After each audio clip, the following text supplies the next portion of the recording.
Hello students, I'm Dr. Anshu Sarna. Welcome back to my channel Anushka Classes. The topic of today's discussion is 5 yearly moving averages.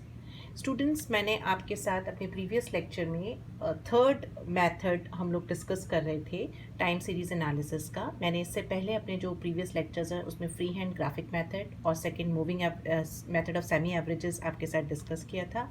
और साथ ही पिछले video में मैंने आपके साथ moving average method के 3 yearly moving average आपके साथ डिस्कस किया था. अब आज के इस लेक्चर में मैं आपके साथ 5 ईयरली मूविंग एवरेज डिस्कस करूंगी कि एक तो हम जो क्वेश्चन दे रखा है, डेटा दे रखा है, और अगर आपको उसमें बोला जा रहा है कि आप 5 ईयरली मूविंग एवरेज निकालिए तो वो कैसे निकालेंगे. इसके अलावा अगर आपको क्वेश्चन में फ्लक्चुएशंस भी पूछे हैं using 2 models, additive model and multiplicative model, ये दोनों मॉडल्स भी मैंने आपके साथ जब टाइम सीरीज एनालिसिस का इंट्रोडक्शन पार्ट डिस्कस किया था उसमें मैंने आपके साथ ये दोनों मॉडल्स भी डिस्कस किए थे. तो अगर ये दोनों मॉडल्स भी के यूज़ करते हुए फ्लक्चुएशंस भी आपसे पूछी जा रही हैं तो आप कैसे निकालेंगे वो हम इस क्वेश्चन में डिस्कस करेंगे. तो देखिए, मान लीजिए आपको एक क्वेश्चन दे रखा है, calculate 5 yearly moving averages in the following example and determine the short term fluctuations. Data आपको दे रखा है, ईयर दे रखे हैं और सेल्स दे रखी है. देखिए 1993 से लेकर 2004 तक की आपको ईयर्स दे रखी हैं और सेल्स भी दे रखा है. हर एक ईयर का उसके सामने आपकी सेल्स भी लिखी है.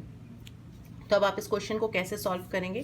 सबसे पहले देखिए, जो ईयर्स दे रखे हैं वो आपने एज इट इज़, जो रो में दे रखा था हमने same age it is years लिख ली कॉलम फॉर्म में, और सेल्स यानी कि वाई, कैपिटल वाई, ये भी वैल्यू आपको दे रखी है, आपने same age it is column form में लिख ली.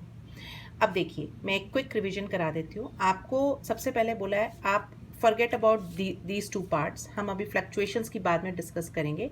पहले जनरल आपको 5 ईयरली मूविंग एवरेज निकालना है. तो आप कैसे निकालेंगे.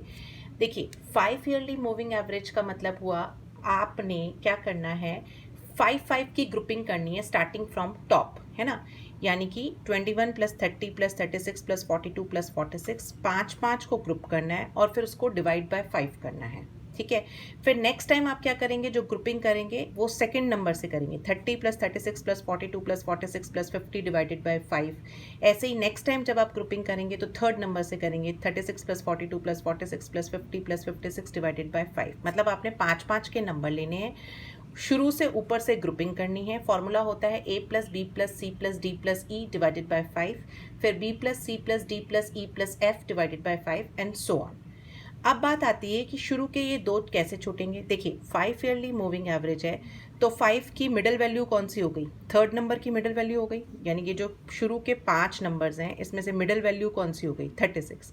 तो आपने क्या करना है, इसके सामने मिडिल वैल्यू के सामने 5 नंबर्स ऊपर से लेने हैं और उनको ऐड करना है. 21 + 30 + 36 + 42 + 46 = 175. नेक्स्ट आपने क्या करना है, सेकंड नंबर से 5 के नंबर्स लेने और ग्रुपिंग करनी है. 30 + 36 + 42 + 46 + 50, इसका सम आ गया 204. फिर ऐसे ही नेक्स्ट अगली वैल्यू में आपने तीसरे नंबर से स्टार्ट करना है, थर्ड नंबर से, और 5 की ग्रुपिंग करनी है. 36 + 42 + 46 + 50 + 56, उसकी टोटल वैल्यू आ गई 230. तो ये तो हो गया 5 ईयरली टोटल्स. अब बात आती है कि जितने ऊपर 2 छूटेंगे उतने ही लास्ट में नीचे भी 2 छूटेंगे. क्यों छूटेंगे, उसके पीछे लॉजिक ये है कि जब शुरू के 5 नंबर हैं उसका एवरेज आपका 36 आ गया, नेक्स्ट जो 5 नंबर्स हैं उसका एवरेज आपका 42 आ गया. इस तरीके से जब आप लास्ट में पहुंचेंगे तो उनका एवरेज आपको नहीं मिलेगा, कि किसके मिडिल वैल्यू उसकी नहीं मिलेगी, तो वो ऑटोमेटिक ही आपके लास्ट 2 वैल्यूज छूटेंगी. जैसे देखिए आप यहाँ पर आए, ठीक है, तो यहाँ पर जैसे आपने 36 के सामने कर लिया, 21 + 30 + 36 + 42 + 46.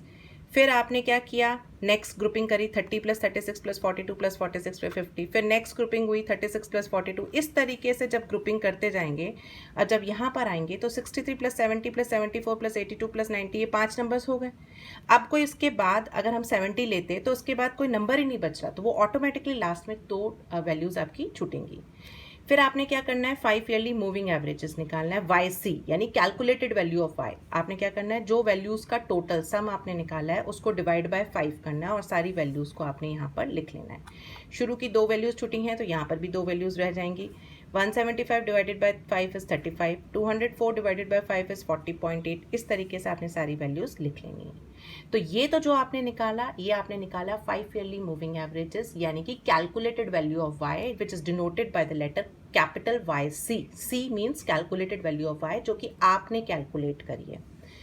अब आता है short term fluctuations using additive model. उसका फॉर्मूला होता है students y minus Y C, मतलब y जो वैल्यूज़ आपको दे रखी हैं, वाई सी जो आपने कैलकुलेट करी हैं. तो शुरू की 2 वैल्यूज़ छुटी हुई हैं, यहाँ पर भी 2 वैल्यूज़ रह जाएंगी. अब नेक्स्ट देखो, 36 माइनस 35 इज़ 1, 42 माइनस 40.8 इज़ 1.2. इस तरीके से आपने बाकी सारी वैल्यूज़ को लिख लेना है. फिर आता है short term fluctuations using multiplicative model. उसका फॉर्मूला होता है y upon Y C into 100. यानी कि देखो, शुरू की 2 वैल्यूज़ छुटी हुई हैं, 2 वैल्यूज़ को छोड़ने के बाद आपने 36 divided by 35 into 100 will give you 102.85. ऐसे ही 42 divided by 40.8 into 100 which will give you 102.94. इस तरीके से आपने सारी वैल्यूज़ को निकाल लेना है. तो ये हो गए short term fluctuations using additive model, ये हो गया short term fluctuation using multiplicative model, और इस वाले कॉलम में हमने 5 ईयरली मूविंग एवरेजेस निकाला. तो स्टूडेंट्स, 5 ईयरली मूविंग एवरेजेस का कॉन्सेप्ट आपको आई होप अच्छे से समझ में आ गया होगा. अगर आपको मेरा ये वीडियो पसंद आया है तो please don't forget to like, share and subscribe my channel. Thank you.